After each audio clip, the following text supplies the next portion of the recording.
Today, we're walking around some of the mausoleums at Cypress Lawn Memorial Park in Colma, California. At first glance, this one right here, which is one of my personal favorites, this doesn't even look like a mausoleum. It almost resembles an ancient temple or some forgotten structure hidden behind massive stone walls. That's exactly what caught my attention and made me stop for a closer look. As always, I encourage you to look closely at the details because every mausoleum has a story to tell, even when that story isn't immediately obvious. Now let's head over and take a closer look.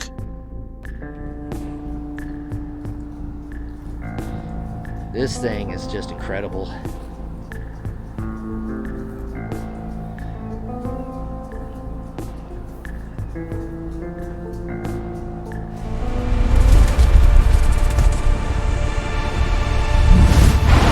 We're standing at the final resting place of Arthur Rogers, one of California's most respected attorneys during the late 19th century. Arthur Rogers was born in 1848. He built a distinguished legal career in San Francisco and became known as one of the city's leading lawyers. His legal knowledge and reputation earned him appointment as the regent of the University of California, where he helped guide the young university during an important period in its development. Rogers practiced law for many years and was widely respected by both his colleagues and the courts. He became involved in civic affairs and higher education in addition to his legal work. As a University of California regent, he helped oversee the growth of what would become one of the world's premier public university systems. Arthur Rogers died on June 24, 1902, at the age of 54. Contemporary newspaper accounts report that he died after a long illness, although they did not identify a specific illness. Newspapers of the day described him as one of California's most distinguished and successful attorneys. His passing was widely reported because of his prominence in both the legal profession and public service. His mausoleum reflects the dignity and success he achieved during his lifetime. Like many of the grand family mausoleums in the cemetery, it stands as a lasting reminder of California's early civic and business leaders. If you're filming here, take a moment to point out the craftsmanship of the stonework and how those elaborate mausoleums were designed to preserve a family's legacy for generations. So now we've learned a little bit here about this one. Let's take a closer look at it. This is like one of the most, to me, impressive ones here. This is just awesome, completely awesome. We're going to check out the outside. I love the sculptures here. So some knucklehead a while back had defaced it with red ink, and it looks like they cleaned most of it off. Let's see, I'll show you. There's still some of the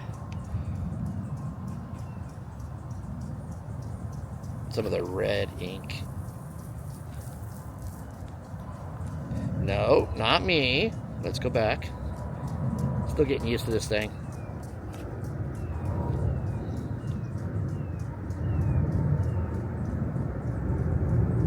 I don't know if you can see the red ink that's on kind of the chest area.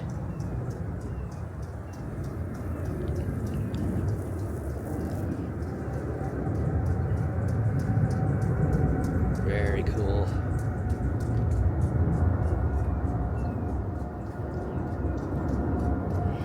And there's another sculpture on the other side.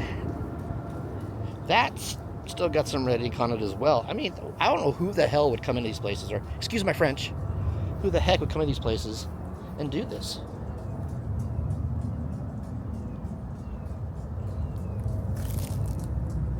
As you can see, there's still a little bit of red ink on it.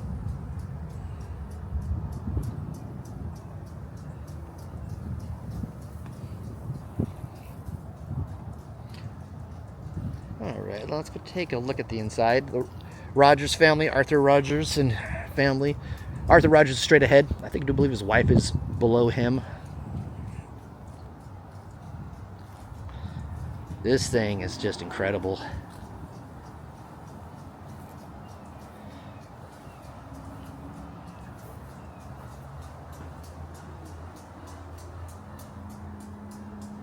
Let's see here. Yeah, Arthur Rogers is straight ahead.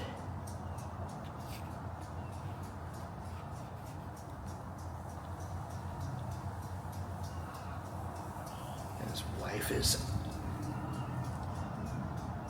I do believe his wife's down below.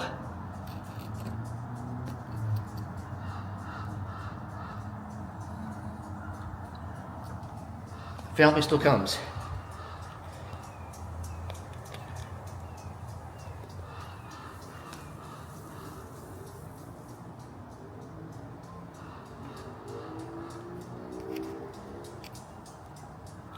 Look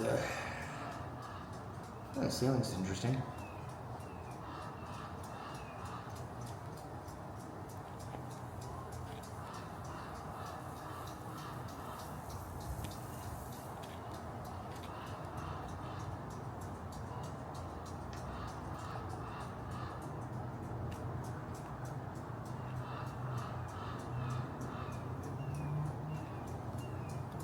This is beautiful.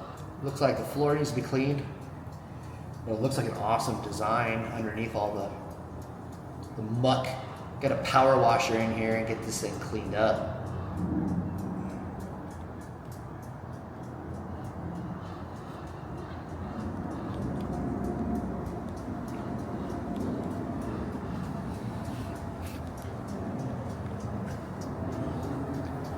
Beautiful. This is the final resting place of Samuel Mountford Wilson, a successful California businessman whose generosity left a lasting mark on San Francisco.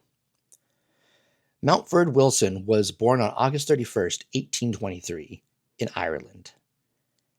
As a young man, he immigrated to the United States and eventually made his way to California during the exciting years following the gold rush. Instead of mining for gold, Wilson built his fortune through business and real estate. Wilson became a respected merchant and investor in San Francisco. Through wise investments and years of hard work, he accumulated substantial wealth. Although he achieved financial success, he became best known for what he did with his fortune. Samuel Wilson believed in giving back to the community. Through his estate, he established charitable trusts that benefited hospitals, education, and organizations serving those in need throughout the Bay Area. His generosity continued long after his death, making a lasting impact on countless lives. Wilson died on February 2, 1892, at the age of 68. Records confirm that the date of his death, but I could not verify a specific medical cause of death from reliable public sources. Wilson's mausoleum reflects the success he achieved during California's early years of growth. Like many of the impressive family mausoleums at Cypress Lawn, it was built as a permanent memorial honoring both family and legacy. Its solid stone construction symbolizes endurance and remembrance, themes commonly found throughout the cemetery. Wilson's charitable gifts continued benefiting Californians for many years after his passing. He represents a generation of immigrants who came to California seeking opportunity and helped shape the state's future. His legacy demonstrates that some of the most enduring contributions come not only from business success, but from philanthropy and community service. Alrighty then, let's take a closer look at this. I don't know if there's really any windows in this marvelous structure. In the door, there's no really windows in the door. It's pretty solid except for that vent up top that I cannot reach. So, look at the door work though. Beautiful. Look like a regular little key lock there. Wow, wish I could stay inside this one. This would be just spectacular.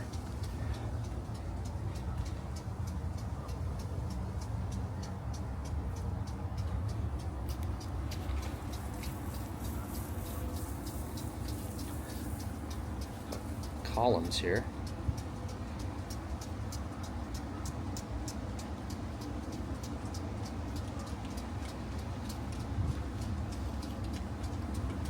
Let's take a walk around. I don't think there's any windows.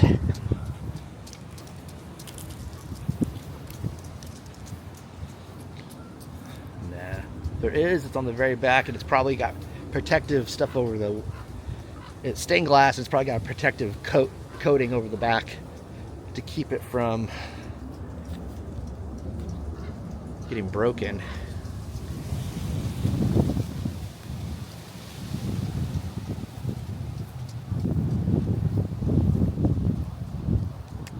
Yeah, it doesn't look like stained glass, but it definitely looks like it's got some kind of unique design on it. I wouldn't be able to see through it anyway, even if I could reach that window.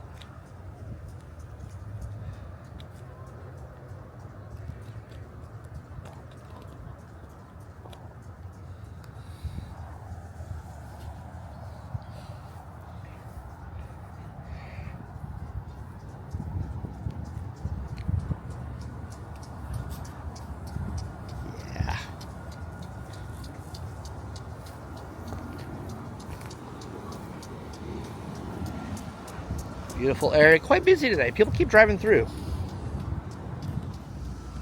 Now let's walk through and look at some stones.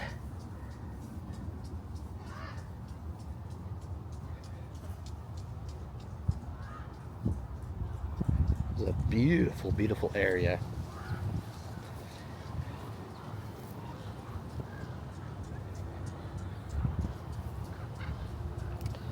Got Ellis. Very beautiful.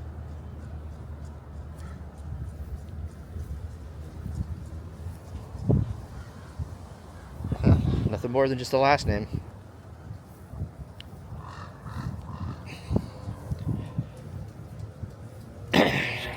Yep. That would be it on that one.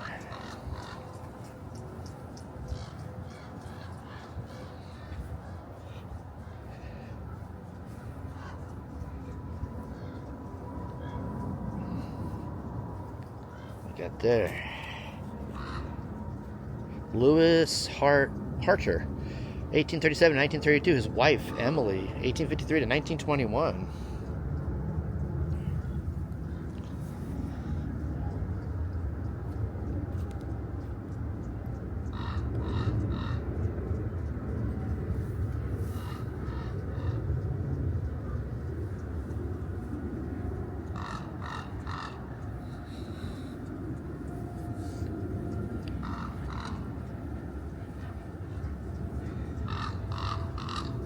Is the crow talking to me? Or the raven?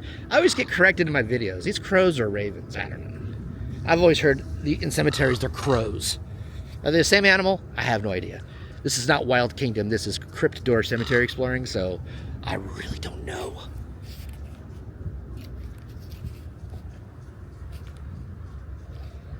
Okay.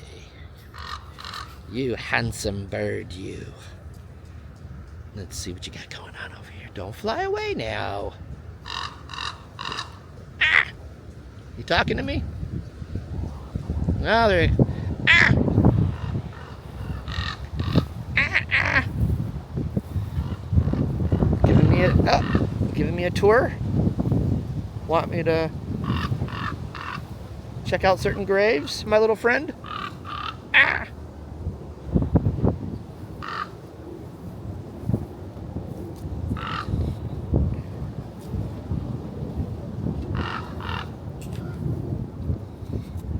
Alrighty.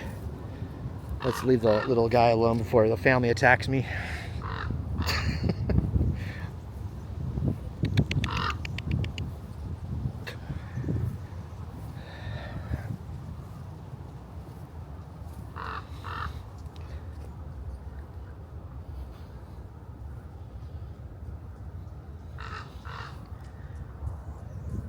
Lorenz M. Hansen, 1897 to 1918, and Alma, 1888 to 1918. 1918 for both. Lorenz M. Hansen and Alma. Interesting. Might have to do some digging on that because that was the same year. It always sparks my interest. Like, okay, it's the same year. Was it an accident? I'll try to figure it out. If I can figure it out, I'll drop it as text in the video here as I'm showing the stone. But if not, maybe my genealogy buffs can do that one. Max Koning, 1828 to 1906. Elizabeth, 1836 to 1903. On that side. Anything on this side? No, nothing on this side. Nothing on that side as well. That's beautiful. Top of it's beautiful.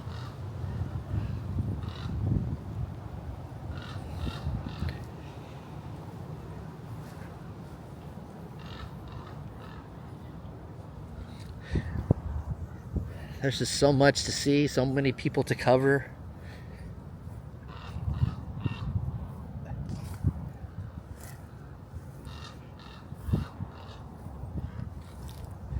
It's the Smith family right here. Harlan, I think, oh, I already got this one. I already saw that one. I did that one like in the other video. I was like, wait a minute. Oh, looks familiar. Oh, that's familiar because I already did it. Interesting, but there's just more mausoleums out here on the edges of the other road over here. There's a lot to see here.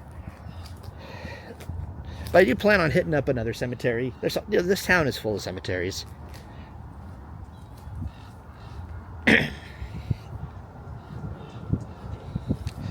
We got Captain Andrew Nelson, a native of Boda, Åland, Sweden. May 26, 1824 to January 1st, 1901. And his wife, Elizabeth, native of England. March 21st, 1821 to June 16th, 1913. This is interesting, Captain, so we have this on the stone. Very, very awesome.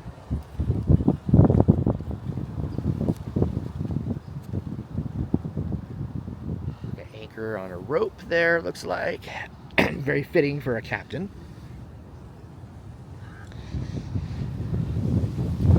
Excuse me. Wind's blowing. Dry. It's been dry. Crap blowing through the air.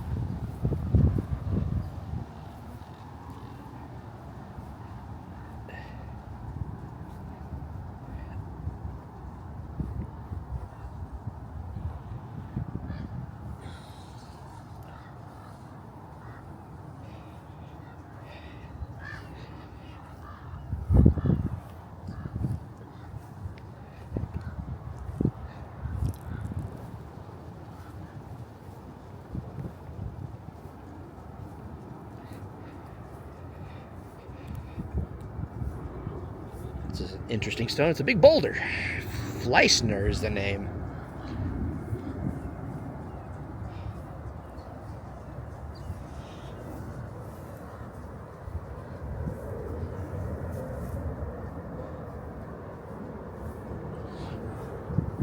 Jeannie. This is down here.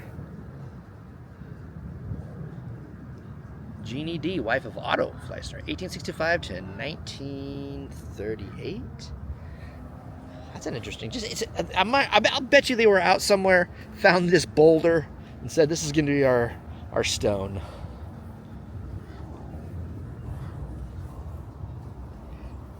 On the front of it says, "In loving memory of our mother, August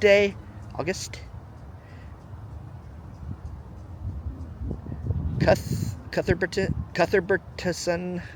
I'm horrible at some of these names. October 3rd, 1907. And then this one here comes out better. I'm looking at my screen here. It comes out better on the screen, on the video, than it does looking at it with the naked eye. Kate C. Black, native of Iowa, wife of H.A. Black, died November 1926.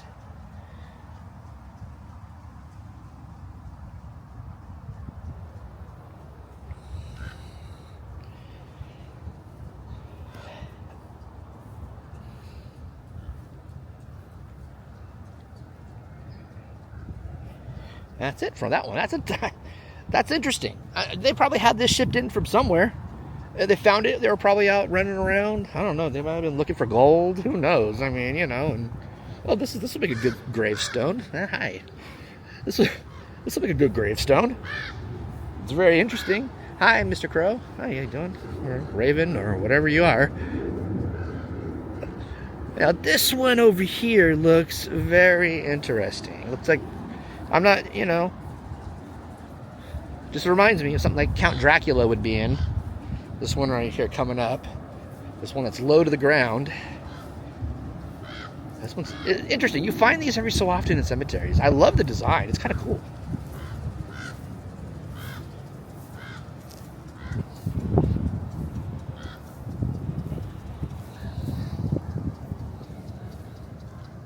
One of the edges broke off here. Unfortunately. That's sad. Ida Pedner Clark.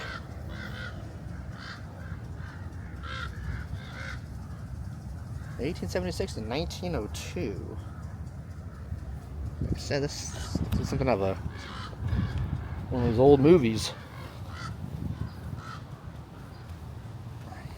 Very cool though.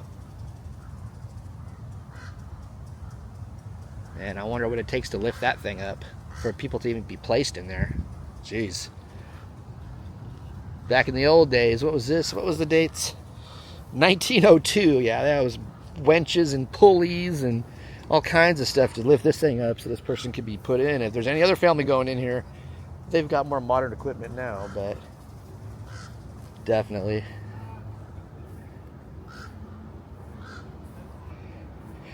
All right, guys, I'm out of here. Thank you all so much for joining me on this adventure. I gotta get on to work.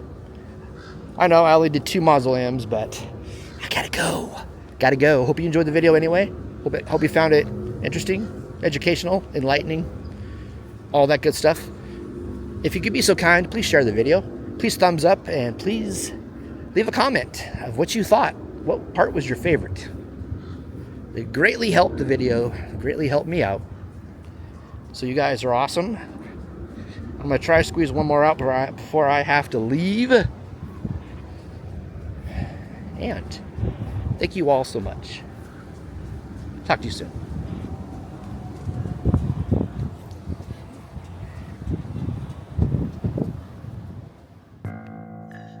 Well, after spending some time exploring this remarkable mausoleum, I can honestly say it doesn't resemble what most people imagine when they hear the word mausoleum. Its design, massive stone walls, and unique architectural details make it one of the most distinctive structures at Cypress Lawn. Sometimes it's buildings like this, not necessarily the famous names inside, that leave the biggest impression. If you enjoyed coming along on this exploration, I'd really appreciate it if you'd hit the like button and subscribe to the channel for more cemetery history, architecture, and hidden stories. I'd also love to hear from you in the comments. Have a great day.